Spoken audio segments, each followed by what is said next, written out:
네, 안녕하세요. 오늘은 2024학년도 경희대학교 편입학 화학 문제 풀어보도록 하겠습니다.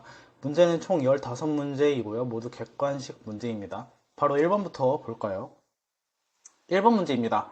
다음은 안정환 분자인 사플롤이나 제논에 대한 자료이다 라고 나와 있네요. 이 제논의 경우에는 최각 전자가 8개이죠. 그리고 플로린 4개가 결합한 구조를 그려보면 먼저 플로린이 얘네 구조를 그리는 법이 플로린이 이렇게 있고요. 플로린이 먼저 옥텟을 만족하도록 단일 결합 이렇게 하나씩 뻗어줍니다. 그 다음에 가운데 제논을 그리면 되겠죠? 근데 제논의 원자과 전자가 8개니까 지금 4개만 표시되어 있죠. 그렇기 때문에 나머지 2개를 이렇게 그려주면 되겠습니다. 그래서 이 제논의 중심 구조를 보시면 비공유 전자쌍 2개의 결합수가 4개이므로 총 SN6 기반 구조이고요. 얘를 혼성 오비탈 관점에서 표현하면 D2sp3 오비탈입니다. 그래서 뭐 다양한 구조의 설명이 나와 있는데 얘네는 이런 식으로 비공유 전자쌍까지 포함하면 정팔면체 형태를 띈다고 볼 수 있고 혼성 오비탈 그러니까 이 비공유 전자쌍을 제외하면 사각평면 구조를 당연히 띄게 되고요. SN6 기반의 정팔면체에서 비공유 전자쌍 2개이므로 사각평면 구조가 되게 됩니다. 그래서 혼성 오비탈은 총 6개가 사용되게 되고 얘네들 바로 답을 구했네요. 혼성 오비탈의 개수는 6개여서 답은 5번입니다. 다음 2번 문제 넘어가겠습니다. 과산화수소에 요오드와 포타슘을 첨가하면 분해 속도가 빨라진대요. 그럼 이 요오드와 포타슘의 기능은 무엇이죠? 바로 촉매가 되겠죠. 그래서 이 촉매의 기능은 무엇이냐? 얘네의 평형을 변화시킬 수는 없지만 반응 속도를 변화시키는 것입니다. 반응 속도를 어떻게 변화시키는 거죠? 바로 활성화 에너지를 낮춰줌으로써 반응 속도를 빠르게 변화시키는 거죠. 그래서 이렇게 활성화 에너지를 낮춰주는 경우에 정촉매라고 하고 이 경우에는 평형 도달 시간이 감소한다. 반응이 더 빠르게 일어난다 라는 것입니다. 그래서 촉매가 없었을 때 촉매를 추가할 때 변화하는 것과 변화하지 않는 내용을 정리해놨고요. 그리고 촉매 양을 변화했을 때 변화가 가능한 것, 이렇게 변화가 가능하지 않은 것 정리해뒀습니다. 촉매가 없다가 이런 요오드와 포타슘 같은 촉매를 추가했을 때 변화시킬 수 있는 거는 반응 속도 상수, 뭐 반응식이 변할 수도 있고요. 그리고 활성화 에너지가 변할 수 있지만 이런 델타 G, 델타 H, 델타 E 같은 애들은 변화시킬 수 없습니다. 그러니까 평형을 바꿀 수는 없다라는 뜻이에요. 그러니까 평형 상수나 반응 엔탈피는 바꿀 수 없지만 활성화 에너지를 낮춤으로써 분해 속도가 더 빨라지게 되는 것이겠죠. 그래서 디귿이 답이어서 3번입니다. 다음 문제 넘어가겠습니다. 다음은 이핵 이원자 분자 AB의 원자 오비탈과 분자 오비탈에 대한 에너지 준위 도표를 나타낸 것이다 라고 써져 있는데 문제 그림과 다르게 저는 문제에서 물어보는 게 결과적으로 보면은 일산화질소에 대해서 물어보고 있거든요. 그러니까 저는 그냥 최종적으로 바로 일산화질소 NO의 분자 오비탈, 그러니까 이핵 이원자 분자의 분자 오비탈을 그냥 바로 표시를 했습니다. 그래서 에너지 준위 도표를 나타내는데 얘네의 원자과 전자를 이렇게 채워보면 이런 식으로 개형이 나타나게 되고요. 그 이핵 이원자 분자의 특징에 대해서도 이렇게 정리를 해놨는데 한번 화면 멈추고 정리한 자료 읽어보면 좋을 것 같아요. 문제 한번 쭉 읽어볼까요? 1988년 생리학 부문의 노벨상, 일산화질소 이런 것들이 나와 있고 분자 오비탈 이론을 바탕으로 NO 분자에 관한 설명으로 옳지 않은 것을 고르라고 나와 있네요. 첫 번째 결합 차수입니다. 결합 차수를 구하는 방법은 결합성 오비탈 전자에서 반결합성 오비탈 전자를 뺀 다음에 나누기 2를 하는 방법도 있지만 원자과 전자를 이용하여 결합 차수를 계산할 수도 있죠. 그래서 원자과 전자 수가 총 10개이면 결합 차수가 3차로 최대이고 거기에 원자과 전자 수가 하나씩 더해지거나 빼지는 그런 경우에 차수가 0.5씩 감소하게 됩니다. 그럼 NO의 경우에는 어떻게 되죠? N은 N5를 보면 얘는 원자과 전자 5개, 6개이므로 원자과 전자 다 합치면 11개니까 총 3차에서 0.5만큼 빼면 2.5차가 되겠습니다. 그래서 맞는 말이죠. 2번 보기 볼까요? 홀전자는 파이 비스타 분자 오비탈에 존재하냐라고 물어봤는데 얘네들의 분자 오비탈 구조를 다 채워봤습니다. 그래서 홀전자가 어디에 존재하느냐를 보면 여기 파이 P에 존재하는 것을 알 수 있죠. NO의 분자 오비탈 개형이 이게 좀 헷갈릴 수 있어요. 이 파이 P와 시그마 P는 위치가 역전될 수도 있잖아요. 분자 오비탈을 어떻게 구성하느냐에 따라서. 근데 우리 문제에서 보면은 실제로 시험지를 확인해 보면 이 구조가 그대로 주어져 있습니다. 시그마 P가 더 아래다 이렇게 주어져 있고, 이거는 NO는 좀 유명한 구조니까 이 모양 그대로 외워둬도 좋을 것 같아요. 이런 구조를 기반으로 했을 때 다음과 같이 분자 오비탈에 전자가 배치되게 되고, 그리고 홀전자가 존재하는 것은 여기 나와 있는 대로 파이 피스타가 되겠습니다. 그래서 2번도 맞는 설명입니다. 3번 최저 비점유 분자 오비탈 루모를 말하는 것이죠. 루모의 경우에는 호모하고 같이 이해하면 좋은데요. 호모는 전자가 채워져 있는 분자 오비탈 중에서 가장 에너지가 높은 거, 그러니까 가장 높은 전자가 위치하는 이 오비탈을 말하는 거고, 그거보다 한 칸 위를 루모라고 부르는 것이죠. 그래서 최저 비점유 분자 오비탈 찾아보면 거긴 어디죠? 지금 이렇게 있으므로 파이 EP 스타까지 분자가 전자가 채워져 있습니다. 그러니까 그 위 여기가 바로 루모가 되겠죠. 그래서 시그마 EP 스타가 루모가 되니까 우리 문제에서 말한 대로 맞는 설명입니다. 4번 N의 ES와 EP의 원자 오비탈의 에너지 상태는 O의 ES와 EP 원자 오비탈의 에너지 상태보다 높다라고 나와 있는데, 분자 오비탈 관점에서 보는 것이 아니라 원자 오비탈 관점에서 각각의 오비탈이 어느 게 더 높냐를 물어보는 거예요.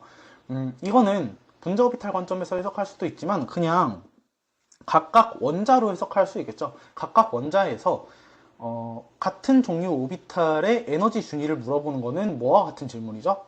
원자 번호를 물어보는 거하고 같은 질문이죠. 원자 번호가 높으면 높을수록 같은 주기에서 원자 번호가 높으면 높을수록 그 에너지 준위가 점점 낮아지게 되므로 여기 그림 보셔도 이 P의 오비탈 에너지 준위를 비교했을 때 이 산소가 있는 쪽이 산소의 원자 오비탈이 더 낮고 ES 오비탈을 똑같이 비교해도 얘가 더 낮은 것을 볼 수 있습니다. 그쵸? 얘가 더 낮고요. 둘이 비교했을 때 얘가 더 낮습니다. 그러니까 산소의 같은 종류 오비탈의 전자의 경우에는 바로 에너지 준위가 5가 더 낮다 이렇게 생각하면 되겠죠. 그래서 N이 더 크게 되고요. 4번도 맞는 설명이죠. N이 더 높다라고 했으니까요. 5번 파이 피스타 분자 오비탈은 N원자보다 O원자로부터 더 큰 기여를 받는다. 기여에 대해서 하는 거는 이 그림을 보고 더 가까운 것을 고르면 되겠죠. 오비탈의 기여도를 따지려고 하면 원자 오비탈하고 어떤 게 더 가까운지를 고르면 돼요. 지금 파이 피스타 분자 오비탈을 물어본 것인데, 뭐 예를 들어서 그것뿐만 아니라 결합성 오비탈과 반결합성 오비탈에 대해서 물어볼 때도 EP 오비탈에서 결합성 오비탈에 대한 기여도가를 물어볼 수도 있어요. 그냥 결합성 오비탈 혹은 반결합성 오비탈 이런 식으로도 그냥 뭉뚱그려서 물어볼 수도 있거든요. 이 그림을 보시면 이 반결합성 오비탈의 경우에는 얘하고 더 가깝죠. 그리고 결합성 오비탈의 경우에는 얘하고 더 가깝잖아요. 그러니까 반결합성 오비탈에 대해서 기여도가 높은 것이 산소이고, 결합성 오비탈에 대해서 기여도가 높은 것이 질소, 이렇게 판단하면 됩니다. 그래서 결합성 오비탈은 N보다 O 주변에서 발견 확률이 높다라는 말도 동의어입니다.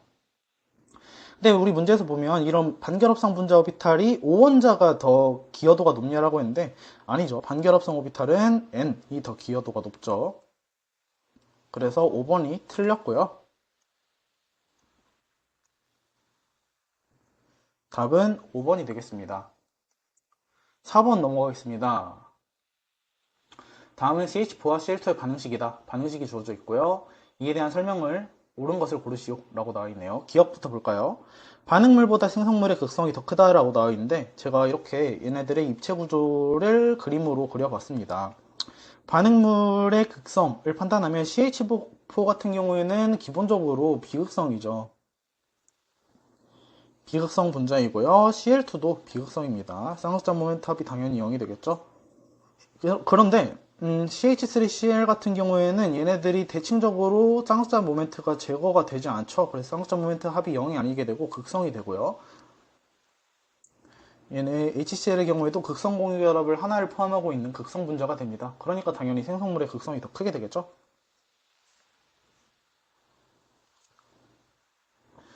니은 CH4보다 CH3Cl에서 비공유 전자쌍의 전체 개수가 더 많냐라고 물어봤는데 CH4의 얘네들의 그 루이스 구조식을 그려보면 이렇게 결합을 하게 될 거고요. 얘네들의 비공유 전자쌍 0개죠. CH3Cl의 경우에는 H 하나 대신에 CL로 치환된 형태인데 분자 전체 구조를 보면 여기 염소에 당연히 비공유 전자쌍이 3개가 존재하잖아요. 그렇기 때문에 0개와 3개를 비교해서 3개가 더 크니까요. 니은번도 맞는 설명입니다. 디귿 CH4에서 결합각을 두 개를 CH4에서 HCH 결합각과 CH3Cl에서 HCH 결합각을 비교하라 라고 나와 있네요. 얘는 결합각 어떻게 비교하면 되죠? 기본적으로 얘는 109.5도죠.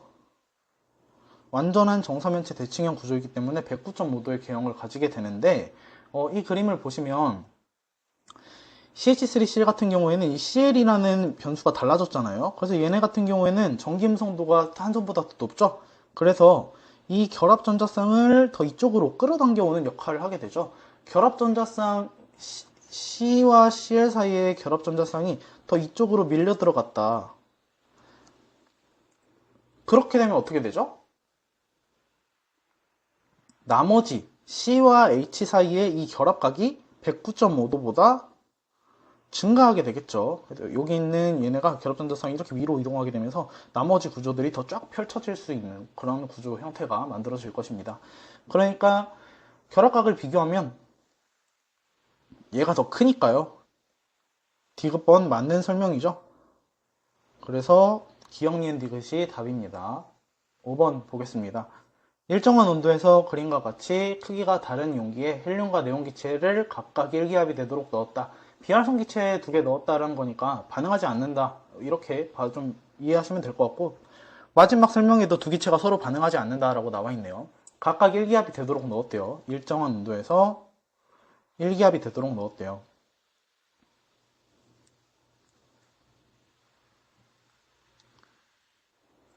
그러면 얘네들의 몰수를 비교해 볼 수 있을 것 같아요. 몰수는 이상기체 상태 방정식에 따라서 RT분의 PV 이렇게 계산할 수 있는데 헬륨과 네온을 비교하면 지금 압력 1atm으로 똑같죠? RT 동일한 온도와 상수니까 제거를 하게 되면 이 기체 분자의 부피의 용기의 부피에 몰수가 비례한다는 것을 알 수 있습니다.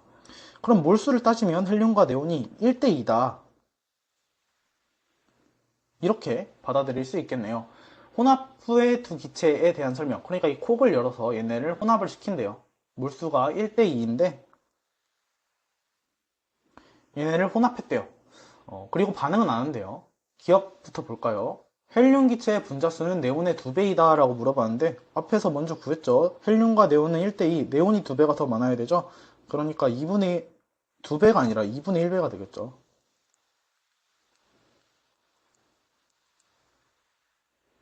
기억 틀렸고요. 니은 용기 내 전체 압력은 1기압이다. 콕을 열으면 양쪽이 1atm인 용기에서 콕을 열으면 당연히 1atm으로 유지가 되죠. 뭐 그렇게 당연히 받아들여도 되지만 전체 압력을 한번 구해볼 수도 있어요. 그래서 P는 이상기체 상태 방정식에 따라서 V분의 nRT잖아요. 그러면 열기 전에 뭐 예를 들면 이 헬륨과 열고 나서 이 전체를 비교해 봅시다. 다시 열기 전에 이 헬륨의 환경과 열고 나서 이 전체 기체를 비교를 해보는 거예요. 압력을. 열기 전에 이 헬륨은 1atm이었죠. 헬륨은 1atm이었는데 그거에 비해서 열고 난 후에 변수들을 대입하는 겁니다. 열고 나서 전체 기체 몰수는 초기 헬륨에 비해서 몇 배가 됐죠? 1 더하기 2. 원래 있던 전체 몰수, 네온이 2배가 더 추가되게 되면서 3배가 됐죠. 근데 RT 값은 동일하죠. 기체 상수하고 온도니까. 근데 어떻게 됐어요? 부피도 1리터에서 총 3리터로 3배로 바뀌었죠. 그런데 곱하기 3 나누기 3이니까 당연히 전체 기체 압력도 1로 일정하다는 것을 알 수 있습니다. 디귿, 네온 기체의 밀도는 헬륨 기체의 10배이다. 밀도에 관해서 뭐 두 가지 정도 식을 떠올리는데 가장 기본적인 식을 한번 떠올려 볼까요? 밀도는 어떻게 구하죠? 부피분의 질량이죠. 네온기체의 밀도와 헬륨기체의 밀도를 비교하래요. 섞고 난 후에. 그럼 섞고 난 후에는 두 기체가 같은 공간 안에 있으므로 부피는 같습니다.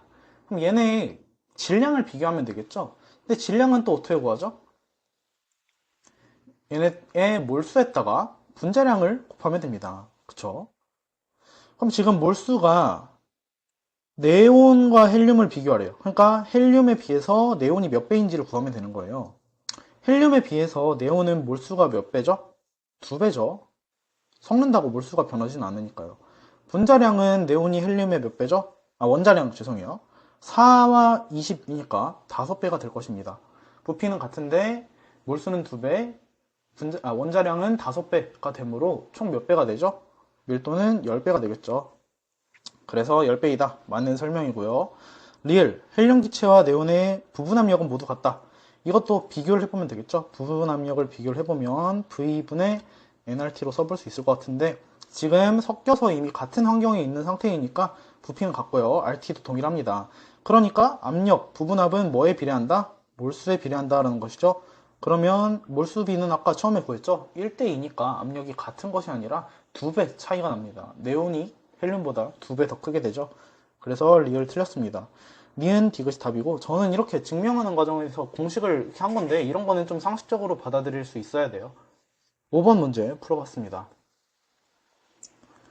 6번 보겠습니다. 철근이 녹이 있을 때에 대한 설명으로 옳은 것을 보기에서 모두 고른 것은 이렇게 나와 있네요. 녹이 쓴다라는 개념이 무엇이죠? 일반적으로 금속이 녹이 쓴다는 게 산화된다라는 것이죠. 공기 중에 있는 산소하고 반응해서 뭐 예를 들면 철이 산화하면 산화철이 되는데 산화철의 하나의 형태를 보면 철이 이런 중성의 철에서 Fe2O3라는 산소하고 반응한 산화물의 형태가 만들어져요. 산화철. 이게 녹슬었다고 표현하는 그 철이에요. 산화철이 형태가. 그럼 얘네 산화수를 보면 얘네 산화수 따질 때 0이죠? 얘는 5가 하나당 마이너스 2이므로 산화수가 플러스 3으로 증가한 걸 볼 수 있습니다. 그러니까 산화철이 되는 과정에서 철의 산화가 일어나요. 그러니까 금속의 산화가 발생한다. 녹이 있을 때는 금속의 산화가 발생한다. 이렇게 생각하시면 될 것 같습니다. 바로 기억번 풀었네요. 철의 산화수는 철근이 녹이 있을 때 당연히 증가하겠죠. 산화철이 되니까요. 니은, 녹이 슬고 난 뒤에 철근의 질량은 당연히 증가하겠죠. 철 그냥 하나 덩어리가 아니라 여기에 이런 Fe2O3 같은 덩어리가 붙기 때문에 그렇습니다. 그리고 이렇게 산화된 형태의 철은 일반적으로 수화물의 형태로 물하고 결합하고 있는 상태로 존재하기도 하거든요. 그런 관점에서도 질량이 증가한다라고 볼 수 있습니다. 디귿번, 철근에 아연판을 붙이면 철근에 녹이 스는 반응이 촉진되냐라고 했는데 이 철과 아연의 금속의 반응성을 비교하라 라는 뜻이에요. 이게 무슨 말이냐? 희생산화라는 개념을 이해하면 좋을 것 같은데 예를 들어서 철제 기름 탱크가 여기 이렇게 있습니다. 그럼 이 철제 기름 탱크가 목적이 무엇이냐면 녹이 슬지 않고 이 탱크를 기름을 넣고 오랫동안 이용할 수 있게 만들어야겠죠. 근데 그냥 이렇게 땅에 묻어두더라도 결과적으로는 언젠가는 Fe2O3로 산화를 하려고 할 거예요. 철이. 그렇죠. 금속을 가만히 놔두면 자연스럽게 녹쓰는 현상이 발생하니까요. 그래서 얘를 막고 싶다라는 겁니다. 얘를 막고 싶을 때 얘의 방법이 뭐냐면 철이 산화하려고 할 때 산화는 무엇이죠? 전자를 뺏기는 과정이죠. 전자를 뺏기는 과정. 철이 전자를 뺏기려고 할 때 철한테 전자를 지급해주는 애가 있으면 되는데 그게 무엇이냐? 철보다 산화를 잘하는 애를 붙여놓으면 됩니다. 예를 들면 이런 마그네슘 같은 게 있어요. 금속의 특징, 이렇게 금속별로 반응성의 차이가 나게 되거든요. 그래서 이런 식으로 철이 이렇게 있는데 이 마그네슘 같은 경우에는 철보다 반응성이 크다, 금속의 반응성이 크다, 혹은 산화가 잘 된다는 특징이 있습니다. 그러니까 철하고 이렇게 연결시켜 놓으면 마그네슘이 대신 산화하면서 철에 이렇게 전자를 공급하게 됩니다. 그러면 이 기름 탱크가 산화가 덜 촉진된 상태로 오래오래 쓸 수 있는 거예요. 아시겠죠? 이런 걸 바로 희생산화, 철이 산화되는 것 대신에 마그네슘이 대신 산화함으로 희생산화 혹은 비슷한 이 개념을 이용해서 음극화 보호라고 합니다. 그러니까 우리 문제에서 물어보는 건 뭐냐면 철하고 아연 중에 뭐가 더 산화를 잘하니? 라는 것이고 디귿번에서 말하는 건 철근에 녹이 스는 반응, 그러니까 산화철이 만드는 반응이 더 촉진된다라는 것이니까 철이 아연보다 금속의 반응성이 더 크냐라는 거예요. 근데 이거는 암기를 고등학교 과정에서 뭐 옛날에, 지금 하는지 모르겠지만 암기를 하기도 해요. 이거 외우는 방법이 이렇게 칼칼라마, 아라철리, 준합수구, 수은백금 이렇게 외우게 시키긴 하거든요. 그래서 금속의 반응성을 암기한 형태로 풀 수도 있지만 여기 보시면 이 철이 환원, 이 철에 관해서 표준 환원 전위를 주었습니다. 그래서 표준 환원 전위를 비교하면 얘는 마이너스 0.44, 얘는 마이너스 0.76이에요. 자, 금속의 반응성이 크다라는 말이 무슨 말이죠? 산화를 잘한다는 것이죠. 다른 말로 하면 무슨 말이죠? 표준 환원 전위가 낮냐라는 것이죠. 그러니까 우리 문제에서 보면은 표준 환원 전위가 더 낮은 게 아연이잖아요. 마이너스 0.76이니까. 그러니까 얘가 더 산화를 잘하는 겁니다. 아시겠죠? 그러니까 철과 아연을 붙여놓으면 뭐가 산화해? 아연이 산화하는 거예요. 아연. 여기서도 볼 수 있죠. 아연이 여기 있으니까 철보다 반응성이 큽니다. 그렇기 때문에 철이 산화하는 것이 아니라 아연이 대신 희생 산화를 하게 되겠죠. 디귿번 틀렸습니다. 촉진이 아니라 억제가 되겠죠. 답은 4번입니다. 다음 7번 문제 풀어보겠습니다. 다음은 그림은 약산 HA 수용액에 강염기 NaOH를 가했다고 하네요. 산염기의 중화 반응이 무조건 일어날 수밖에 없죠. 왜냐하면 강염기를 가했기 때문입니다. 그래서 pH 5.0이 되도록 제조를 했다라고 나와 있네요. 그리고 다음 약산 HA의 산해리상수 중 가장 높은 완충 용량의 나를 제조할 수 있는 것은 이렇게 나와 있습니다. 그러니까 나를 만들 건데 나가 완충 용량이 가장 높으려면 어떻게 해야 돼? 이렇게 물어보는 건데 완충 용량이라는 거는 용액 1리터당 pH를 1 바꾸는 데 필요한 H+나 OH-의 몰수로 정의가 되고요. 완충 용량을 정성적으로 비교를 할 때 완충 용량이 크다라고 하면은 완충 용액 중에서 기본적으로 이렇게 짝산과 짝염기 관계에 물질의 양이 많을 때, 그러니까 몰롱도의 총합이 클수록 완충 용량이 크다라고도 말하고 얘네의 비율이 1대 1일수록 완충 용량이 크다라고도 말합니다. 그러니까 우리 문제에서 나에서 완충 용량이 가장 크려면 어떻게 해야 될까를 생각해 본다면 이 환경에서 짝산과 짝염기가 최대한 1대 1에 가깝게 있으면 됩니다. 무슨 말인지 아시겠죠? 그러면 핸더슨 하셀 방식에 따라서 pH는 pKa 플러스 로그 3분의 염기잖아요. 그러니까 얘가 1대1에 가깝다라는 거는 이 1이니까 로그 1은 0이죠. 그러니까 pH랑 pKa랑 거의 비슷할 때를 말하는 거예요. 이렇게 1대1로 있으려면 KA가 5여야 된다는 것입니다. 다른 말로 하면 KA가 10의 5승이어야 된다는 뜻이겠죠. 그래서 여기서 KA가 10의 5승에 가장 근접한 것을 고르면 되는데 그걸 고르면 2번이 되겠죠. 그래서 7번도 풀어봤습니다. 완충 용량이라는 개념 소개시켜 드렸습니다. 다음 8번 문제 풀어보겠습니다. 아래는 망간이 형성할 수 있는 팔면체 구조의 세 가지 차기온이다 이렇게 나와 있는데 망간의 세 가지 차기온 구조가 나와 있고요. 얘네가 각각 산화수가 구해보면 되겠죠. 위 세 차기온에 대한 설명 중 옳은 것만을 모두 고르시오 이렇게 나와 있는데 산화수를 한번 구해볼 거예요. 리간드의 전하는 일단 암기 요소니까 C에는 기본적으로 마이너스 1이고요. 얘네가 전체 합쳐서 마이너스 5의 전하를 띄려면 이 망간의 전하가 여기서는 플러스 1이 돼야 되고요. 여기도 마이너스 1이니까 합쳐서 마이너스 4가 되려면 여기는 플러스 2, 여기는 플러스 3이 됩니다.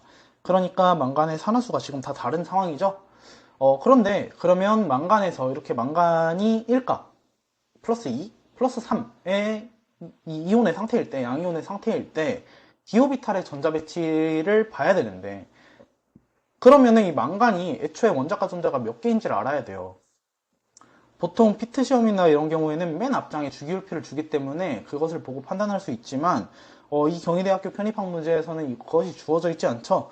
그러니까 어떤 걸 추천드리냐면 편입시험을 준비할 때는 최소한 이 4주기의 전이금속은 외워두는 것이 좋습니다. 이렇게요. 여기서 3족부터 12족 원소이죠. 전이 원소가. 그래서 스티바크, 망철, 코니 구화 이렇게 외워두시는 게 좋고요. 그것을 기반으로 망간은 플러스 7, 아니, 애초에 원자과 전자가 7개라는 것을 알 수 있고, 거기서 얘의 경우에는 플러스 1, 전자가 하나가 그러니까 망간은 원자과 전자가 7개인데 얘네는 플러스 1이므로 디오비탈의 전자가 6개, D6고요. 얘네는 플러스 2이므로 D5, 디오비탈의 전자 5개, 얘는 D4가 되겠네요. 기본적으로 CN이라는 한 자리 리간드 6개하고 결합하고 있으니까 얘네들은 전부 다 팔면체 구조를 형성하고, 정팔면체 구조를 형성하고 있겠죠. 동일한 리간드가 있으니까요. 그래서 정리해보면 여기 아래에서도 이렇게 정리를 하긴 했는데, 얘네들의 구조를 하나하나 그려보면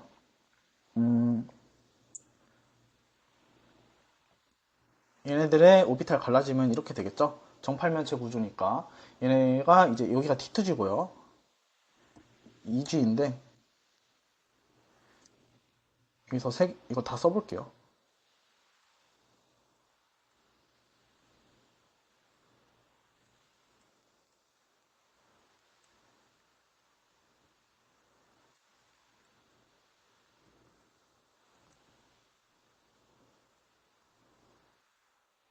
그래서 전자 6개, 5개, 4개를 배치를 하면 되겠죠.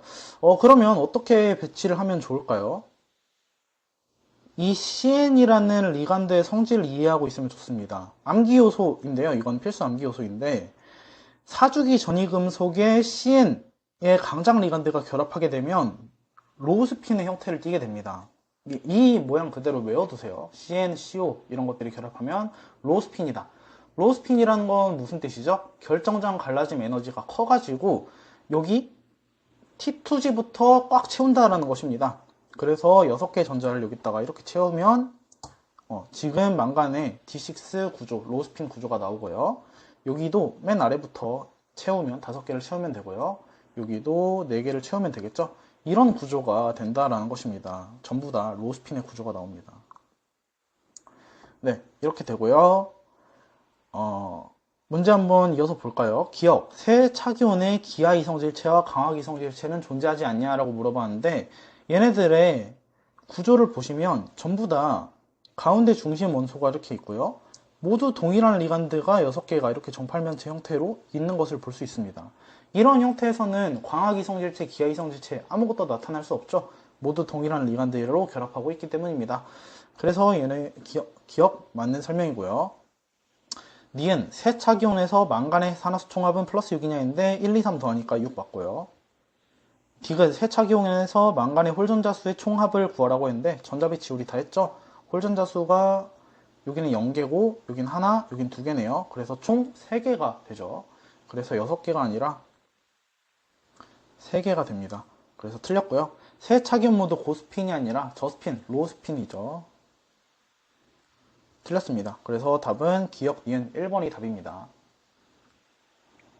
9번 아세톤에 대한 설명으로 옳은 것을 골라라 라고 나와 있는데, 아세톤 구조 여기 나와 있죠. 아세톤 구조가 이렇게 되어 있는데 다양한 이름으로 부를 수 있습니다. 실험식을 부르라고 나와 있는데, 아세톤의 분자식을 써보면 이걸 보고 쓰면 되겠죠. C2H6O 이렇게 써볼 수 있고요. 얘네가 분자식인데 실험식은 뭐죠? 가장 간단한 정수비로 이 수를 나누면 되죠. 근데 이미 2, 6, 1이므로 가장 간단한 수로 나눠져 있는 거니까 얘네는 이미 실험식이라고, 분자식과 실험식이 동일하다 해서 맞는 보기고요. 니은 다른 명칭은 이 프로파논이다 라고 나와 있는데, 탄소가 3개가 이렇게 있으니까 프로파로 접두사를 쓰면 되고요. 그리고 여기 케톤기가 하나가 달려있죠. 그래서 여기다가 논 이렇게 쓰면 되는데, 프로파논 이렇게 쓰면 되는데 2번 탄소에 달려있죠. 그러니까 2 프로파논 맞는 명칭입니다. 다른 명칭으로 다이메틸 케톤이라고 부를 수도 있냐라고 물어봤는데, 케톤에다가 메틸기가 이렇게 2개 달려있으니까 다이메틸 케톤이라고 부를 수 있고요. 리을번의 유기화학 문제죠. NaBH4를 사용해서 환원을 시킬 경우 아이소프로필 알코올이 생성될 수 있냐라는 것인데, 이 NaBH4는 대표적으로 이렇게 알코올, 알데하이드나 케톤을 환원시켜서 알코올 구조를 만들어내죠. 그래서 얘네들의 특징은 h가 4개 달려있기 때문에 기본 사당량 효과를 가진다는 측면이 있습니다. 이거는 뭐 자세히 유기화학을 배우면서 체계화하면 좋을 것 같고, 이 문제를 풀 때는 이렇게 알코올로 환원시킬 수 있다. 알데하이드나 케톤 구조를 환원시킬 수 있다. 이렇게 이해하시면 좋을 것 같습니다. 답은 기억, 니은, 디귿, 리을이 전부 다 맞아서 5번이 답입니다. 10번 문제 보겠습니다. 표준 온도와 기압 조건에서 0.54g의 알루미늄이 아래 반응식에 따라서 모두 반응한대요. 그때 발생하는 수소기체 부피, 엄청 쉬운 양론 문제이죠. 그래서 0.54g의 알루미늄, 얘는 원자량이 주어져 있으니까 몰수를 구해볼 수 있겠죠. 몰수는 어떻게 구하죠? 분자량분의 질량이죠. 그래서 27, 원자량분의 질량으로 구하면 되겠네요. 여기선 27을 0.54 이렇게 하면은 얘는 어떻게 되죠? 0.02가 되죠. 그래서 0.02몰이 있구나. 그래서 얘를 모두 반응시킨대요. 그때 모두 반응시킨다고 했으니까 이 계수비대로 여기도 0.06몰이 반응할 거고, 여기는 0.02몰이 생길 거고요. 수소기체는 0.03몰이 생길 겁니다. 우리 문제에서 물어보는 건 수소기체의 부피를 물어보는 건데, 지금 표준 온도와 기압, STP 조건이죠. STP 조건에서는 1몰이 대략 22.4리터라는 거 우리 외워두고 있죠. 그래서 0.03몰이 생성이 되니까 0.03몰이 생성이 되니까 1몰당 22.4리터이기 때문에 얘는 0.671리터이고, 그것을 밀리리터로 환산하면 672ml가 답이 됩니다.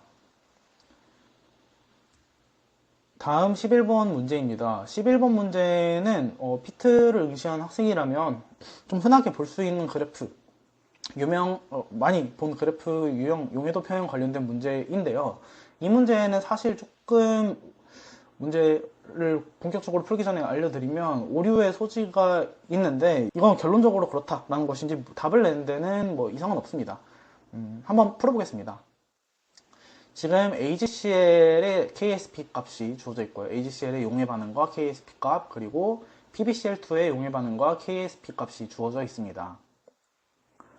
그래서 그것을 다 그래프로 이렇게 나타내는 건데, 로그 값을 씌워서 그래프로 나타내 봤고요. 얘를 한번 풀어볼게요. 각각의 반응식에 대해서 KSP를 구해볼 수 있겠죠. KSP를 A와 B로 이렇게 나타내고 있는데, 여기에 각 물질의 몰농도를 곱해주면은 KSP가 그대로 나오게 되죠. 이렇게. 그래서 이렇게 나타낼 수 있습니다. 그 상태에서 양변에 로그를 씌우고 정리를 하면 최종적으로 이런 식으로 정리가 될 수 있겠죠. 근데 왜 이런 식으로 정리를 했냐?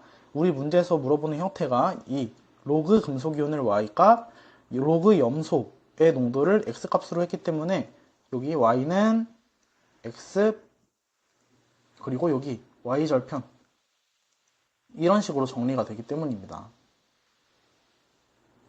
얘도 마찬가지예요. Y는 X, Y절편, 이런 식으로 정리가 됩니다. 이때 기울기를 나타내는 항도 찾을 수 있죠. 여기 보시면 얘는 기울기가 마이너스 1이고요. 여기는 기울기가 마이너스 2네요. 그래서 가나가 Ag와 PB의 용해 반응에 대한 평형 농도 관계를 나타내는 그 그림이라고 나와 있으니까 가나가 Ag랑 PB 중에 뭔지를 찾으면 되는데, 이 그래프를 지금 여기서 이렇게 구했으니까요. 이거가 나타내는 그래프가 AB 중에서 뭐냐를 찾으면 돼요. 그러면 하나를 판단할 수 있는 기준이, 여기 보시면 기울기 차이가 명확히 나오죠. 기울기가 이게 2배가 됩니다. 그러니까 나가 PB, Cl2의 용해 반응을 나타내는 거라고 볼 수 있고요. 그 다음에 가가 AgCl2의 AgCl의 용해 반응을 나타내는 것이라고 볼 수 있습니다. 기울기 차이를 통해서 이렇게 배치를 할 수 있습니다. 자, 그러면 쭉 이어서 봐볼까요? 이 영역 같은 게 의미하는 바가 무엇일까요? 지금 보시면 이 그래프 선상에 있는 점은, 이 점들은 모두 KSP를 만족하는 지점이라는 걸 알 수 있어요. 이 점들은요. 그러면 여기 KSP보다 아래인 영역은, 자, 여기는 다 KSP를 만족하는 영역이고, 여기 아래인 영역에 있는 이 점들은 KSP를 만족하지 못하는 영역이에요. 여기가. 무슨 말이냐? 이 영역을 분리해서 생각했을 때 이 선상보다 위에 있을 경우에는 직선 위 영역. 여기는 KSP를 이미 만족해서 침전이 발생할 수 있는 겁니다. 아시겠죠? 그 다음에 직선 아래 영역은 KSP를 아직 만족하지 못했어요. 그러니까 침전이 발생하지 않겠죠. 전부 다 그 농도, 이온 농도가 최대한 지금 Q가 K보다 작은 상태니까 침전이 일어날 수가 없어요. 남는 애가 없으니까. 전부 다 이온 상태로 존재하고 있을 겁니다. 아시겠죠?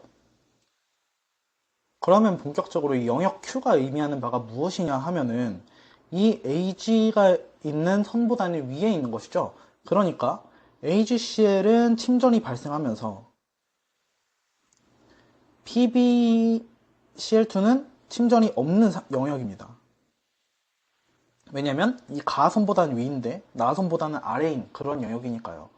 그러면 AG가 먼저 침전이 일어난다라는 것이죠. 자, 여기까지 보고 문제 한번 풀어볼까요? 기억, B는 10의 M승이냐 라고 물어봤는데 B의 경우에는 지금 PbCl2의 KSP를 물어보는 거죠. 그래서 여기 나와 있죠. 이 그래프에 이 나 그래프의 y절편에 해당하는 값입니다. 그러면 이 나 그래프의 y절편에 해당하는 값인데 지금 이 영역가가 나타내는 이 그림은 이 PB하고는 관련이 없는 영역이잖아요. 그래서 M은 영역 나의 y절편이라고 볼 수 없습니다. 그렇죠? 가그래프의 y절편에 해당하는 것이죠. 그런데 여기가 원점이라는 보장이 없으므로 그것도 y절편이라는 보장이 없어요, 사실. 그렇기 때문에 아예 관련이 없는 틀린 보기다. 이렇게 생각할 수 있고요. 니은 나 1차 그래프의 기울기 절대값의 크기와 가 1차 그래프의 그래프 기울기 크기를 비교하라 라고 했는데 지금 우리가 처음에 가나를 고를 때 기울기가 2배가 차이 난다는 거 이미 구했죠. 그래서 맞는 설명이고요.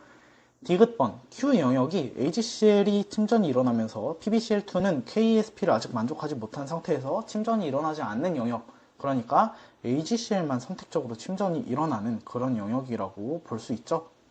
그래서 니은 디귿이 맞는 설명입니다. 12번 문제 보겠습니다.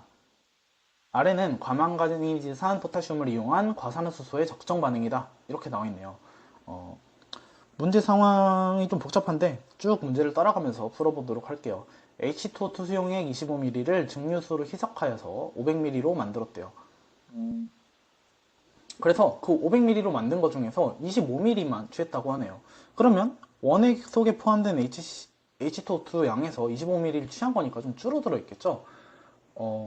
그래서 예를 들면 H2O2의 원액의 수용액의 몰농도를 M이라고 해볼게요. 몰농도를. 그럼 여기서 원액 속에 들어있는 양이 25mm몰이겠죠. 그림을 통해서 좀 표현을 해보면 H2O2를 25mm몰을 있었는데 이거를 500ml 짜리에다가 넣었대요. 500ml로 만들었대요. 그래서 여기서 떠가지고 얘를 얼만큼 가져왔냐? 25ml만 취했대요. 그럼 여기 안에는 H2O2가 얼만큼 있는 거죠? 25ml만 가져왔으니까 25m에서 500 곱하기 500분의 25만큼 있겠죠? 네, 그만큼 있을 것입니다. 그 상태에서 200ml 증류수와 3몰농도 H2SO4 수용액 20ml와 섞었대요. 이거는 얼마만큼의 양이죠? 3mm몰에 20ml니까 60ml몰 되겠네요. 그래서 여기다가 증류수 200ml와 H2SO4 60ml몰이 들어가네요. 그럼 용액의 총 부피는 여기 H2 200ml도 들어가고 여기 20ml도 들어가니까 25ml에서 200만큼 더했다가 거기다가 또 총 용액의 부피가 20ml만큼 더한 상태가 되겠네요. 그래서 여기서 들어있는 애를 분석을 해보면 지금 H2SO4는 이만큼 있을 것이고 H2SO4는 이만큼 60mm몰 있을 것입니다. 총 용액의 부피는 245ml가 있겠네요. 그렇죠? 그 상태에서 얘네를 0.02몰 농도 KMnO4 수용액으로 적정했다. 그랬는데 얼만큼 넣었을 때 당량점이었냐 했을 때 25ml를 넣었을 때 당량점이었대요. 그러면 0.02 곱하기 25를 했을 때 KMnO4는 당량점까지 여기다가 얼만큼 추가로 들어간 거냐? 0.02 곱하기 25를 하면 얼마죠? 0.5mm몰이죠. 그래서 KMnO4를 0.5mm몰 넣었습니다. 그럼 뭐 좀 계산을 추약해서 해보면 얘는 20분의 1이죠. 그래서 KMnO4 같은 경우에는 0.5mm몰, 그 다음에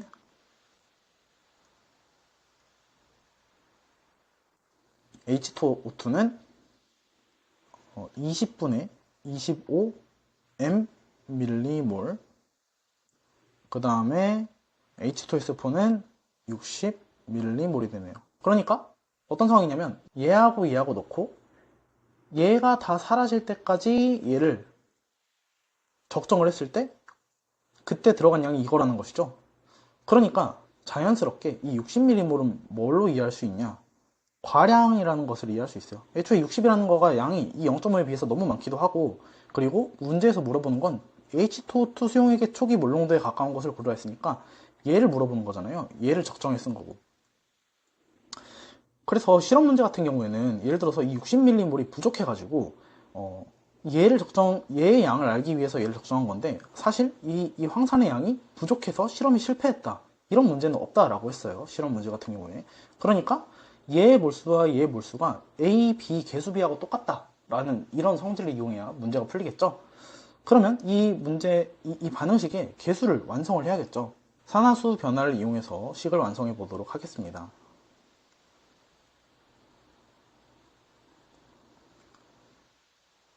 자, 먼저 칼륨은 플러스 1, 얘는 마이너스 2니까 망간의 산화수가 여기서는 몇이 되죠? 플러스 7이 되죠. 그리고 H2O2 같은 경우에는 여기는 플러스 1, 마이너스 1이 되고요. 그래서 따로 이렇게 표시할게요. 마이너스 1. 그 다음에 여기는 플러스 1, 그리고 SO4 다 묶어서 마이너스 2로 표현할게요, 그냥. 그 다음에 생성물로 넘어가서 SO4는 마이너스 2에 산화수를 합치면 가지고 있으니까 망간의 경우에는 산화수가 몇으로 변화한 거죠? 플러스 2로 변화한 것을 알 수 있죠. 넘어가서 O2는 0이고요. 여기는 마이너스 2, 여기는 플러스 2고요. 그 다음에 H2O는 여기 마이너스 2, 플러스 1 이라는 것을 알 수 있습니다. 자, 그럼 여기서 산화수가 변화한 애를 찾으면 되겠죠? 여기 O2가 변한 것을 알 수 있네요. 지금 보시면 망간이 이렇게 산화수가 변화했죠? 망간이 환원을 했는데 산화수가 몇 변화했냐? 마이너스 5만큼 변화한 것을 알 수 있고요. 여기 산소의 경우에는 산화수가 얼만큼 변화했죠? 이렇게 플러스 1만큼 변화한 것을 알 수 있죠. 그래서 여기서 적당한 개수를 찾으면 대입하면 되는데, 지금 보시면 산소가 그 한 분자에 2개씩 들어가 있으므로 짝수가 총 되게 해야 되니까 여기 곱하기 2를 하고 여기다 곱하기 10을 하도록 하겠습니다. 그러면 총 이동한 전자 수가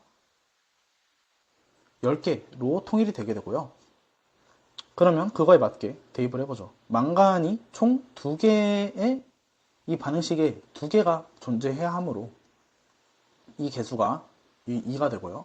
그럼 당연히 여기도 2가 되겠죠. 그리고 총 10개의 산소 원자가 산화수가 바뀐 것으로 돼야 되므로 여기는 5, 여기는 5가 되겠죠. 그 다음에 양변에서 칼륨의 경우에는 한 번씩 등장하죠. 여기하고 여기. 그러니까 지금 여기 보면 이미 여기는 칼륨이 2개밖에 없으니까 여기도 칼륨이 2개가 되려면 F는 1이라는 것을 알 수 있습니다. 그리고 SO4를 이용해서 맞출 수 있겠네요. SO4가 오른쪽에서는 총 여기 하나, 여기 두 개가 있죠. 근데 여기서는 C개가 있게 되므로 C는 3이 되겠죠. 나머지 H2O만 맞추면 되겠네요. H2O는 어떤 식으로 맞출 수 있을까요? 산소를 이용해서 맞춰도 되고 수소를 이용해서도 맞춰도 되겠죠. 양변에 산소의 개수가 같거나 수소의 개수가 같거나로 풀면 되는데 뭐 수소로 해보겠습니다. 수소가 여기서는 10개, 6개가 있어야 되죠. 그래서 총 16이 있어야 되는데 16개가 여기서 보시면 여기에만 수소가 있네요. 이 G개가 있네요. 그러니까 G는 8이라는 것을 알 수 있고 여기다가 8을 대입하면 되겠습니다. 그러면 여기 맨 아래에 제가 완성된 형태로 쓴 거랑 동일하게 만들어지죠. 자, 그러면 반응식을 완성했으니까 우리가 처음에 계산했던 얘를 다시 가져와 봅시다. 이렇게 가져와서 보면요. 문제에서 KMNO4와 H2O2는 2대5의 개수비로 반응하죠. 그게 바로 0.5와 20분의 25m에 해당하는 겁니다. 그래서 2대5는 0.5대 2분의 1을 할게요. 2분의 1대 20분의 25는 4분의 5m이죠. m에 해당하게 되므로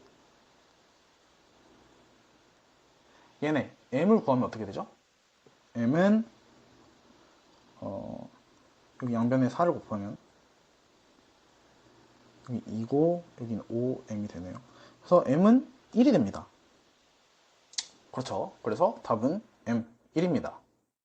어때요? 좀 어렵죠? 문제 실험 상황도 좀 이해를 해야 되고 적정이라는 실험의 특성상 H2SO4가 과량이라는 것을 예상을 하고 가야 됩니다.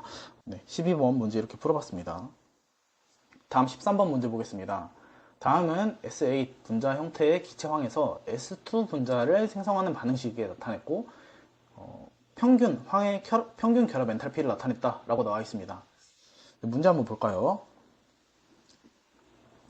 분자 오비탈 이론을 바탕으로 이 반응 관련 설명으로 옳은 것을 골라라 라고 나와 있는데 S2의 결합 차수를 물어봤습니다.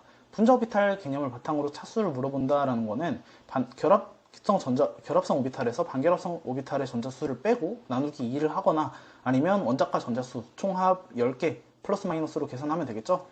근데 이 S 같은 경우에는 우리가 주로 2주기 동액 이온자 분자를 다루기 때문에 다루진 않지만 O2하고 비슷한 양상으로 이해하면 돼요. O2 같은 경우에 생각을 해보면 원자과 전자가 총합이 10이었죠. 그렇기 때문에 3차인 10하고 비교했을 때 2가 차이가 나게 되므로 O2 같은 경우에는 3에서 1차를 빼서 2차다 이렇게 판단했었죠 우리가. 그렇고 실제로도 얘네들의 분자 오비탈을 보면 우리가 O2에서 ES 오비탈과 EP 오비탈에 배치를 했듯이 이렇게 똑같이 나오게 됩니다. 그래서 얘네들의 전자 배치를 하게 되면 결합성 오비탈의 전자수에서 반결합성 오비탈의 전자수를 빼고 나머지 나누기 2를 하면 여기서 2가 나오게 되는 것도 계산할 수 있고요. 기억은 맞는 설명입니다. 니은 S2는 상자기성이냐라고 했는데 O2도 대표적인 원자과 전자수의 합이 짝수인데 상자기성이 내죠. 왜냐면 홀전자가 이렇게 배치되기 때문이고 S2도 지금 그림 보시면 마찬가지인 걸 알 수 있습니다. 디귿 S2가 생성되는 반응이 흡열 반응이냐 라고 나와 있는데 얘네는 반응 엔탈피라는 애를 이용해서 헬스의 법칙에 의해서 이 문제에서 주어진 반응의 엔탈피 변화를 계산하면 되겠죠. 이 엔탈피 변화를 했을 때 델타 H가 양수이면 흡열 반응에 해당하는 것이겠죠. 그러면 이 반응의 델타 H를 한번 계산해 볼까요? 결합 엔탈피를 이용해서 계산할 수 있습니다. 이 반응 엔탈피를 결합 엔탈피를 통해서 계산할 경우에는 여러 가지 방법이 있는데 이런 방법이 있어요. 끄는 결합의 에너지 합에서 생성된 결합의 결합 에너지 합을 빼면 됩니다. 이게 무슨 말이냐? S8 같은 경우에는 이런 식으로 고리형 분자거든요. 그러니까 이 구조를 보시면 단일 결합이 8개가 있는 것을 알 수 있어요. 그래서 이 SS가 8개가 있는 것을 알 수 있습니다. 그런데 그 결과로 이렇게 4S2가 만들어졌다 했죠. 그래서 이런 애가 만들어질 텐데 이때는 이 이중결합이 4개가 형성되는 것을 알 수 있습니다. 그래서 끄는 결합은 어떤 게 될까요? 이 왼쪽에서 오른쪽으로 가기 위해서 끊어야 되는 결합은 일단 이 단일 결합을 8개를 끊어야겠죠. 그래서 이 SS의 결합 에너지 8개의 결합을 끊어야 되니까 여기 266에다가 8을 곱해서 여기다가 대입을 한 다음에 거기에다가 이 새로 생성된 결합 엔탈피 합 총 4개가 되죠. 4개의 S2가 만들어지니까요. 그래서 그걸 빼게 되면 이런 식으로 계산할 수 있고요. 총 456kJ/몰로 계산이 나오게 됩니다. 그러면 이 델타 H를 계산했을 때 얘는 양수죠. 그렇기 때문에 흡열 반응이라고 볼 수 있습니다. 답은 기억, 니은, 디귿이 다 맞아서 5번이 됩니다. 14번 문제 볼까요? 다음은 이 플로리나 금속 화합물 MF2의 용해도갑 상수와 금속이온의 표준 환원전이에 대한 자료이다 라고 나와 있는데 K와 E0의 상관관계를 알고 있냐라는 것을 물어보는 문제라고 볼 수 있죠. 위에 2가지 반응식이 주어져 있고 수용액에서 MF2를 아래와 같이 환원시킨다 라고 나와 있습니다.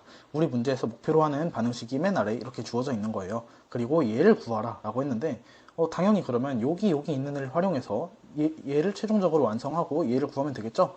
어떤 식으로 해볼 수 있을까요? 얘를 만들기 위해서 이 식을 어떤 식으로 변화시키면 될까요? 단순히 이 식을 그냥 더하면 되겠죠. 이렇게. 그러면 이렇게 없어지면서 최종적으로 이 식이 만들어질 겁니다. 그렇게 되면 이 E0를 이용해서 연산을 할 수 있는데 지금 문제에서 보면 첫 번째 반응식의 경우에는 E0가 주어져 있는 것이 아니라 K 값이 주어져 있잖아요. 그러니까 K와 E0의 상관관계를 알고 있느냐라는 걸 물어보는 거예요. 이거는 암기형의 공식이죠. K와 E0의 상관관계는 어떻게 구할 수 있죠? 바로 이렇게 E0는 NF분의 RT, LN, K 이렇게 계산할 수 있죠. 그래서 여기 나와 있는 대로 그냥 그대로 대입하면 됩니다. 이 반응의 E0 값은 어떻게 구하냐? E0는 NF분의 RT인데 얘네를 25도C 조건에서는 대략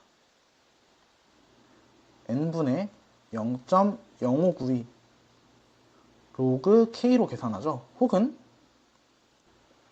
더 축약을 하면 N분의 0.06 로그 K의 형태로 계산합니다. 그러면 대입해볼까요? 이 용해 반응에서 이동한 전자의 몰수 N은 뭘 대입해야 될까요? 당연히 2를 대입해야겠죠. 지금 보시면 이렇게 0.06 로그 KSP를 대입하면 됩니다. 로그 10의 마이너스 6승 이렇게 대입하면 되고요. 최종적으로 구하면 몇이 되죠? 마이너스 0.18이 되겠네요. 네, 이렇게 다 구해봤습니다. 그러면 최종적으로 얘네를 가지고 반응식만 할 때는 그냥 더하고 빼면 되는데 이제로는 단순히 연산이 불가능하다라고 말했죠. 얘랑 더해서 얘가 그냥 나오는 것은 아니다라고 말씀드렸습니다. 왜 그러냐?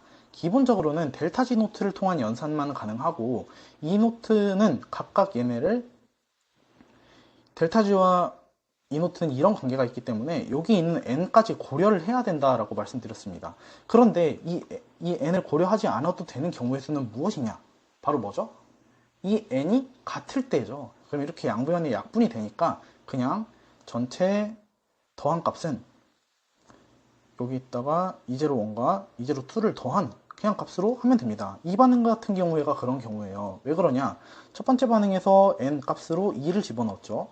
두 번째 반적 반응도 보면 이동한 전자의 몰수가 2개이고 여기도 보면 2개의 전자가 이동한 것을 볼 수 있습니다. 그러니까 어차피 이 n이 2로 동일하므로 이 계산을 추가적으로 할 필요가 없다는 거예요. 그냥 이렇게 단순히 더하면 됩니다. 그래서 마이너스 0.18에서 마이너스 0.4를 더한 그 결과인 마이너스 0.58이 A가 되게 되겠죠. 그래서 그 값과 가장 가까운 값은 0.6이 됩니다. 이런 식으로 0.0592 혹은 0.06 이렇게 둘 다 대입해서 계산을 할 수 있으니까 좀 얘네들의 간격을 크게 주어서 틀리지 않도록 한 거고요. 이거하고 비슷한 형태로 2021학년도에 문제가 나온 적이 있는데 이것도 병행해서 풀어보시면 좋을 것 같습니다. 마지막 15번 문제 보겠습니다. 다음은 몇 가지 옥소산들의 반쪽 반응식과 강한 산성 조건에서의 표준 환원 전이이다 이렇게 나와 있네요. 이것도 이제 전기화학 문제라고 볼 수 있고 다양한 표준 환원 전이가 나와 있어서 여기서 필요한 식들을 골라서 문제를 풀어보면 되겠죠. 기억 보겠습니다. SO2는 H3PO4보다 강한 산화제냐라고 물어봤는데, 그러니까 이게 더 강한 산화제냐라는 것인데, 강한 산화제냐의 의미는 무엇이죠? 환원을 잘하는 애인 거죠. 그러면 얘하고 또 동의어는 무엇인가요? 표준 환원전이가 높은 애를 말하는 거죠. 그러니까 SO2의 표준 환원전이가 H3PO4의 표준 환원전이보다 더 높냐라는 것을 물어보는 거예요. 그렇죠? 한번 비교를 해볼까요? SO2의 표준 환원전이를 나타내는 것은 어디 있죠? 여기 있죠. 그리고 H3PO4는 표준 환원전이 여기 있죠. 둘 중에 얘가 더 크죠? 그렇기 때문에 기억 맞다 체크하시면 되겠고요. 니은 보겠습니다. 네, 이때 이제 비로소 새로운 반응식이 나오네요. NO3가 4H3O 플러스와 반응해서 NOH2를 만드는 이 반쪽 반응의 표준 환원 전위는 1.93이냐 라고 물어봤네요. 그러니까 여기 니은번 보기에서 만드는 얘 반응식을 한번 만들어 봐 라는 것입니다. 그럼 여기서 찾아서 만들어야겠죠. 어떤 식으로 만들 수 있을까요? 여기 NO3-가 있는 거를 찾아보면 여기 있죠? 여기 이 식을 활용하면 좋을 것 같고, 최종적으로 식을 보면은 HNO2라는 항이 없잖아요. 얘가 없잖아요. 그렇기 때문에 어떤 두 반응을 더하거나 뺐을 때 얘를 제거할 수 있는 걸 고르면 좋을 것 같아요. 그 반응이 뭔가요? 바로 첫 번째 반응이죠. 그래서 얘네들을 그대로 이 식을 더하게 되면 얘네가 이렇게 사라지게 되면서 우리 문제에서 원하는 이 식이 최종적으로 만들어지게 됩니다. 아시겠죠? 그래서 여기서 이렇게 니은번 풀기 위해서 따로 빼가지고 여기 옆에다 써봤습니다. 그래서 앞에 문제 풀었을 때 알려드렸던 개념 있죠? 단순히 연산이 가능한 개념은 기본적으로는 델타지로만 연산이 가능합니다. 그런데 언제 이제로로도 연산이 가능하다고요? 바로 이동한 전자의 몰수가 같을 때인 것입니다. 그러면 지금 보시면 얘네들을 이렇게 단순히 더해서 이 식을 만들 수 있는데 각각의 전자가 같은지, 이동한 전자 n이 같은지를 보시면 지금 첫 번째 반응을 통해서는 하나의 전자가 이동했기 때문에 n이 1이고 여기는 2고 여기는 3이죠. 그러니까 다 다르다는 걸 알 수 있습니다. 그러니까 성립하는 공식은, 단순히 연산을 하기 위해서 성립하는 공식은 이거밖에 없으니까 여기다가 n을 곱한 형태로 연산을 해야 된다는 거예요. 이제로로 바꿔서 연산을 할 때는 n을 곱한 형태로 바꿔서 연산을 해야 된다라는 것입니다. 그래서 뭐 이걸 이제로로 바꿔서 생각을 하면 이렇게 되고요. 그래서 델타 G 노트의 경우에는 마이너스 NF 이제로가 되니까 이거를 그대로 대입을 한 거죠. 각각 이렇게. 근데 여기에 해당하는 이 n이 다 다르다는 거예요. 지금 보면 첫 번째 반응은 그 최종 반응은 3이죠. 그리고 각각 나머지는 1, 2가 됩니다. 그래서 얘네를 고려해서 연산을 하게 되면 당연히 계산하게 되면 F는 상수니까 패러데이 상수니까 지워지게 되고 총 이제로 같은 경우에 0.96V가 나오게 됩니다. 그래서 니은에 나오는 1.93하고는 다른 결과가 나왔죠. 좀 연산하는데 이 식을 찾는 것도 그렇고 이것까지 고려해가지고 계산하는 게 좀 어려웠을 수 있을 것 같아요. 그런데 뭐 이 1.93이라는 결과는 어떻게 했을 때 나오는 결과이냐 라고 한다면 그냥 단순히 전자의 몰수를 고려하지 않고 0.99와 0.94를 단순히 더했을 때 나오는 결과이죠. 그러니까 이거는 당연히 아니다 라고 이런 식으로 예측하면서 풀면은 더 조금 빠르지 않을까, 그나마 빠르지 않을까 이렇게 생각이 듭니다. 마지막 D급번 보기 볼까요? 산성 조건에서 SO2는 H3PO3와는 달리 불균등화 반응되어 불안정하다. 너무 착잡하게 다가오는 보기이죠. 그래서 불균등화 반응이 뭔지부터 한번 볼까요? 불균등화 반응은 무엇이냐? 하나의 물질이 산화와 환원을 동시에 하는 반응을 바로 불균등화 반응이라고 합니다. 그래서 지금 SO2랑 H3PO3랑 불균등화 반응을 할 수 있는 식이 있는지 찾아보는 게 중요해요. SO2 먼저 찾아볼까요? SO2가 불균등화 반응을 할 수 있는, 그러니까 산화 반응도 할 수 있고 환원 반응도 할 수 있는 경우의 수를 보면 여기 SO2가 있네요. 그래서 여기서 이렇게 반응하면 환원하게 되죠. 그 다음에 여기서 SO2 여기도 있으니까 이 주어진 식에 반대로 반응하게 되면 산화가 되게 됩니다. 그러니까 이게 SO2의 환원, 그 다음에 산화인데 그러면 불균등화 반응, 이 불균등화 반응을 이렇게 표시했을 때 SO2 산화 반응과 환원 반응이 동시에 일어난다 라고 한다면 이 SO2의 환원전이, 표준 환원전이었다가 표준 산화전이를 더해야겠죠. 그러면 이 표준 산화전이 같은 경우에는 0.4죠. SO2가 0.4. 그 다음에 표준 산화전이 같은 경우에는 반대로 뒤집어서 0.17이 됩니다. 여기선 왜 전자의 몰수를 고려를 안 하냐 이렇게 생각이 들 수 있는데, 기본적으로 이렇게 산화환원 반응이 완결이 되어서 특정 그 전체 반응식을 만들 때는 전자가 소거된 형태로 전체 반응식이 나오게 되므로 전부 다 n 값이 같을 수밖에 없어요. 그러니까 이렇게 산화전이만 가지고도 판단할 수 있는 케이스인 겁니다. 그래서 얘네를 더해보면 얘네가 양수가 나오게 되겠죠. 0.4에다가 마이너스 0.17을 더하니까요. 그러면 이 반응은 전지전이가 양수인 반응인 겁니다. 그러니까 전지전이가 양수라는 건 무엇이죠? 바로 표준 조건에서 자발적으로 일어날 수 있다 이죠. 정확히 말하면. 그러니까 SO2는 불균등화 반응이 잘 일어난다 라고 볼 수 있습니다. 반면에 이 H3PO3의 불균등화 반응에 대해서 한번 살펴볼까요? 여기 이렇게 환원하는 반응이 하나 찾을 수 있고요. 하나 또 찾아보면 여기 있네요. 이 반응이 거꾸로 진행되면 산화되겠죠? 그래서 여기서도 동일하게 찾아보면 이 불균등한 반응의 전지전이는 이 H3PO3의 표준 환원전이와 표준 산화전이를 더하면 됩니다. 동일한 원리로 이동한 전자의 몰수는 이 경우에는 고려하지 않아도 돼요. 그래서 그냥 더해주면은 H3PO3의 표준 환원전이 같은 경우에는 마이너스 0.5고요. 여기는 플러스 0.28이네요. 얘네를 더하면 음수가 되죠. 그러니까 이 전지전이가 음수가 됩니다. 그 말은 무슨 뜻이죠? 표준 조건에서 비자발적으로 일어난다 라는 것입니다. 그러니까 불균등한 반응이 잘 일어나지 않는다라는 거예요. 그래서 결론적으로 정리를 하면 SO2는 불균등한 반응이 잘 일어나니까 얘네 자체로 이렇게 존재하는 것이 불안정한 형태인데, H3PO3 같은 경우에는 이 전지전이가 음수이기 때문에 불균등한 반응이 잘 일어나지 않아서 안정한 형태로 존재할 수 있다. 그래서 디귿 맞는 복이라고 볼 수 있습니다. 답은 기억 디귿입니다.